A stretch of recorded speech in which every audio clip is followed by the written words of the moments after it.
السلام علیکم، دس از نوید اسلم. آپ لوگ دیکھ رہے ہیں ٹائم اسکوائر. آج ہمارے ساتھ موجود ہیں عمران عزیز، جو کہ شہر کا ابھرتا ہوا نام ہے، قانون دان ہے، اور شہر قائد کے حوالے سے ان کی بہت کاموں میں لگے رہتے ہیں. کوئی بھی شہر قائد، چونکہ شہر قائد کی اگر بات کی جائے تو لاوارث نظر آتا ہے. اگر پانی کا مسئلہ، وہاں پر پانی کا شارٹیج ہے. سیوریج کا مسئلہ ہو گیا، وہاں پریشانی کا شکار ہے. مطلب پارکس کی جو موجودہ صورتحال ہے وہ پریشانی کا شکار ہے. مطلب ہر چیز شہر قائد بالکل لاوارث نظر آتا ہے. تو اس میں ایک ابھرتا ہوا نام آج ہمارے ساتھ موجود ہے اسٹوڈیو کے اندر. سر بہت شکریہ ادا کروں گا، آپ نے ٹائم نکالا پروگرام میں شرکت کی. مجھے یہ بتائیں کہ ابھی جو پچھلے دنوں ایک گارڈن میں جو سانحہ پیش آیا، جس کے اندر ایک ہتھنی کی ہلاکت کا واقعہ ہوا، تو اس کے حوالے سے کیا آپ دیکھ رہے ہیں، مطلب کہ ادارے کس طریقے سے ذمہ داری کو ادا کر رہے ہیں؟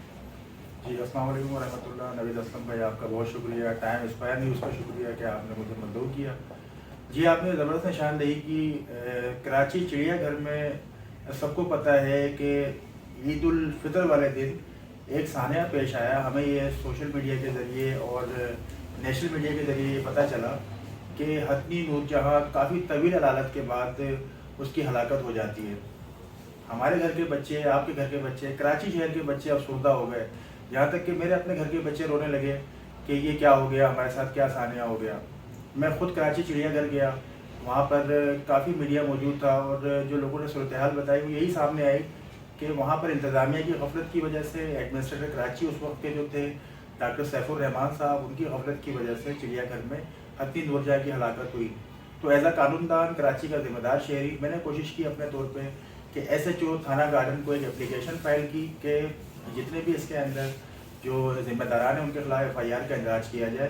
کیونکہ میری سمجھ کے مطابق سیکشن 427 یہ کہتا ہے کہ کسی بھی جانور کو اگر کرمنل نیگلیجنسی کی وجہ سے ہلاک کر دیا جاتا ہے تو ضابطۂ جو ہمارا قانون ہے، جو ہماری فوجداری کا قانون ہے، اس میں سیکشن 427 کے ذریعے ہم ایف آئی آر کا اندراج کرا سکتے ہیں. خیر مجھ سے ایس ایچ او تھانہ گارڈن نے جو ہے وہ اتفاق نہیں کیا اور مجھ سے تعاون نہیں کیا. اس کے بعد میں نے ہماری 22A اور 22B کی ایک سی آر پی سی کی پٹیشن ہوتی ہے، وہ میں نے فائل کی. لیکن اس میں بھی ہماری عدالت جو ہے وہ سٹی کورٹ کی عدالت نے میری جو ہے وہ پٹیشن کو ڈسمس کیا. اس کے بعد میں نے ہائی کورٹ سے رابطہ کیا. اپنے طور پہ جب میں نے کوشش کی تو الحمدللہ یہ ہوا کہ اس کی پوسٹ مارٹم کی رپورٹیں آئیں، ہتھنی کی، نور جہاں کی، یہ تمام چیزیں سامنے آئیں. کافی حد تک میں اس معاملے کو آگے لے کے گیا. لیکن ان کا کہنا یہ تھا، عدالت عالیہ جو ہماری ہائی کورٹ ہے، ان کا کہنا تھا کہ پاکستان میں اس وقت ایسا کوئی قانون ہی نہیں کہ کسی چڑیا گھر میں یا کسی زو میں کسی جانور کا انتقال ہو جائے تو اس پہ ایف آئی آر کا اندراج ممکن ہو سکے.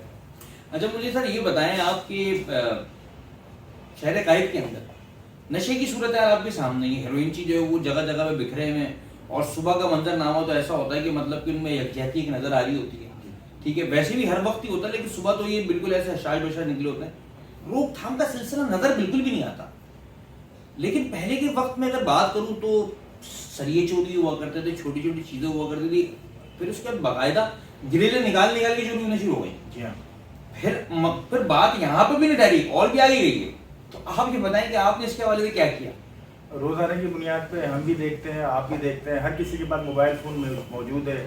کوئی بھی واقعہ ہوتا ہے وہ لوگ ویڈیو بنا کے سوشل میڈیا پہ وائرل کرتے ہیں. کراچی شہر کے اندر نشئی اور جرائم پیشہ عناصر ایک ایک دھاتی املاک جو کراچی شہر کی ہے وہ کاٹ کے اس کو بیچ رہے ہیں. یہ ہمارے اور آپ کے ٹیکسز کا پیسہ ہے، یہ گورنمنٹ ایکسچیکر ہے، یہ گورنمنٹ کا خزانہ ہے، جو پتہ نہیں یہ کہاں سے لوگ آتے ہیں، کون ان کا ذمہ دار ہے، کس طرح کی یہ مافیا ہے جن کو کنٹرول کرنے میں کراچی شہر کی انتظامیہ ناکام ہو چکی ہے. میں خود اپنے بچوں کے لیے نیو اردو بازار نازم آباد گیا. پیڈسٹرین برج کے ذریعے ایک پیڈسٹرین برج ہے جو نیو اردو بازار کو ملاتا ہے نازم آباد 4 نمبر سے. جب میں نے اپنے بچوں کے ساتھ روڈ کراس کرنے کی کوشش کی اس پیڈسٹرین کے ذریعے تو مجھے معلوم ہوا کہ یہ تو جگہ جگہ سے اس کی گرلیں غائب ہیں، یہاں تک کہ فرش کی چادریں بھی کاٹ کے لے گئے. مطلب آپ نہیں سمجھتے وہ بڑا ثانیہ مطلب رونما ہو سکتا ہے اس کے تھرو؟ ہو سکتا ہے، ہوا بھی ہوگا، لیکن شاید وہ رپورٹ نہیں ہوا. اسی چیز کو دیکھتے ہوئے پھر میں نے اسی وقت اپنے جو چھوٹے بھائی سلمان عزیز ایڈوکیٹ کو کال کی. اپنے طور پہ میں نے اس میں ٹیپنگ شیپنگ کی چیزیں لگائیں کہ کم سے کم کوئی سانحہ فوری طور پہ روکا جا سکے. پھر میں نے ایک لیگل نوٹس ایشو کیا کیونکہ جتنے بھی کراچی شہر میں پیڈسٹرین برج ہے اس کا ذمہ دار کے ایم سی ہے، اور کے ایم سی کو ہمارے جو ہیڈ کر رہے ہیں وہ ہے میئر کراچی مرتضیٰ وہاب صاحب. میں نے اپنے طور پہ قانون دان ہونے کی حیثیت سے کے ایم سی کو اور لوکل گورنمنٹ کے جو سیکریٹری صاحب ہیں ناصر حسین شاہ صاحب کو بھی ایک لیگل نوٹس ایشو کیا کہ کراچی شہر میں جتنے بھی پیڈسٹرین بریجز ہیں جو ذاتی املاک ہماری لگی ہوئی ہیں گورنمنٹ کی، ان کی حفاظت کا بندوبست کیا جائے، اور جو ٹوٹ پھوٹ کا شکار ہے جن کو کاٹ کاٹ کے لے جایا گیا ہے اس کو فوری طور پر ریپیئر کیا جائے. لیکن مجھے یہ بتائیں آپ، یہ اورنج ٹرین جو بھی اورنگی سے چلنے والی ہے، تو آپ کو کیا لگتا ہے کہ اس سے اسٹاپ وغیرہ کیا کراچی شہر کے لیے، کیونکہ آپ سماجی ورکر بھی ہیں، تو کیا فروٹفل ہوگا یہاں؟ اصل میں خود جو ہے نا، خود میرا تعلق اورنگی ٹاؤن سے ہے. اورنگی ٹاؤن میں بھی سماجی جو بھی کام ہے، کچھ سیاسی بھی میری وابستگیاں ہیں، وہ چیزیں میں کام کرتا رہتا ہوں. 11 ارب روپے کے بجٹ سے گورنمنٹ نے اورنج لائن سروس کا آغاز کیا. یہاں تک کہ انہوں نے 40 سے زیادہ بسیں جو ہے وہ پیر آباد پہ ایک سروس انہوں نے اسٹیشن بنایا ہے، پارکنگ اسٹیشن. وہاں پہ وہ گاڑیاں سمجھنے یہ ہے کہ ڈسپوز ہونے کی شکل ان کی بن گئی ہے، یعنی خراب ہو رہی ہیں. 40 گاڑیاں ان کی کھڑی ہوئی خراب ہو رہی ہیں. میرا کہنا یہ ہے کہ 4 روٹس کا آپ نے 4 اسٹاپ کا آپ نے ایک اورنج لائن سروس بنائی ہے. یا تو اس کو گرین لائن سے آپ ملا دیں، یا تو اس کو گرین لائن سے آپ ملا دیں، یا تو پھر اس کو روڈ پہ نکال دیں. جس طرح دوسری پیپل سروسز کی بسیں چل رہی ہیں اس کو روڈ پہ نکال کے سفورت تک، یہ کراچی سٹی تک چلایا جائے، تاکہ کم سے کم جو راستے میں اور خاص طور پر اورنگی ٹاؤن کے طلبہ و طالبات ہیں ان کو فائدہ ہو جائے. اچھا مجھے یہ بتائیں، شہر قائد کے اندر ایک اور چیز بڑی عام نظر آتی ہے، اکثر اوقات پانی کی جو میٹھے پانی کی لائنیں ٹوٹی ہوئی ہوتی ہے، تو کیا ایسا کچھ لگتا ہے کہ یہ کیا جاتا ہے یا ہو جاتا ہے؟ لیکن کیونکہ میں بات کروں تو کراچی کے اندر شہری بوند بوند کو پانی کے ترس چکے ہیں پوری طریقے سے. کبھی آپ بولتے ہیں کہ دھابی جی والی لائن خراب ہو گئی ہے، کبھی آپ بولتے ہیں کہ یہ مسئلہ ہو گیا وہ مسئلہ ہو گیا. الٹیمیٹلی بینیفیشری کون ہے؟ بینیفیشری تو وہ ٹینکر مافی ہے نا سر. بالکل. اس میں اگر کوئی تو مجھے یہ بتائیں، یہ میٹھے پانی کی لائن ٹوٹ جانا اور شہری بوند بوند کو ترس جانا، اس کے حوالے سے آپ نے کیا کیا؟ بیسیکلی نوید بھائی بات یہ ہے کہ ایز اے قانون دان اور جتنے بھی وکلا ہیں وہ اس بات کو سمجھتے ہیں کہ ہم اپنی تمام چیزوں کو، جو ہمارے انفرادی حقوق ہیں اور جو ہمارے فنڈامنٹل رائٹس ہیں، ان کو ہم عدالت عالیہ یعنی ہائی کورٹ کے ذریعے حل کرا سکتے ہیں. اسی چیز کو جو ہے نا وہ رکھتے ہوئے جب میں نے یہ دیکھا کراچی شہر میں، جیسا کہ آپ نے بھی نشاندہی کی کہ یا تو اگر کہیں پہ پانی آتا ہے ہفتے میں ایک دفعہ یا 15 دن میں، تو جگہ جگہ پانی کی لائنیں ٹوٹی ہوئی ہیں اور وہ پورا علاقہ ایک سیلاب کا منظر پیش کرتا ہے. اور جہاں آپ دوسری طرف آ جاتے ہیں ڈیفینس کے ایریا، ایک لیفٹنٹ کے ایریا، تو وہاں پر پانی کی بوند بوند کو لوگ ترس رہے ہیں. اسی چیز کو ایڈریس کرتے ہوئے میں نے Karachi water and sewerage board کو ایک لیگل نوٹس ایشو کیا ہے کہ خاص طور پہ جہاں پر لاکھوں گیلن پانی ضائع ہو رہا ہے، ان کی لائنوں کی، جو پانی کی لائنوں کی ریپیئرنگ کی جائے، اور سیوریج کی جو لائنیں متاثر ہیں ان پر بھی کام کر رہا ہوں میں. یہ تو میرا آپ سے ایک اور سوال ہے، لائرس کے حقوق کے لیے بھی آپ نے کوئی کام کیا ہے؟ کیونکہ دیکھیں، لائر جو وکیل ہے وہ ہمارے معاشرے کا ایک بڑا اہم ستون ہے.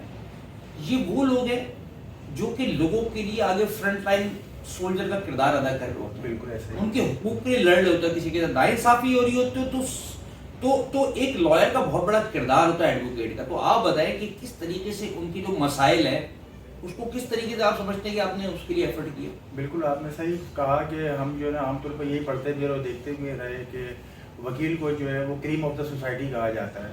اور اس وقت جو موجودہ صورتحال ہے، ملکی صورتحال، اس وقت میں سمجھتا ہوں کہ عوام کی نظر وکلا کے اوپر ہی ہے کہ وکیلوں نے ہی ملک بنایا تھا اور اب وکیل ہی ملک کو بچائیں گے.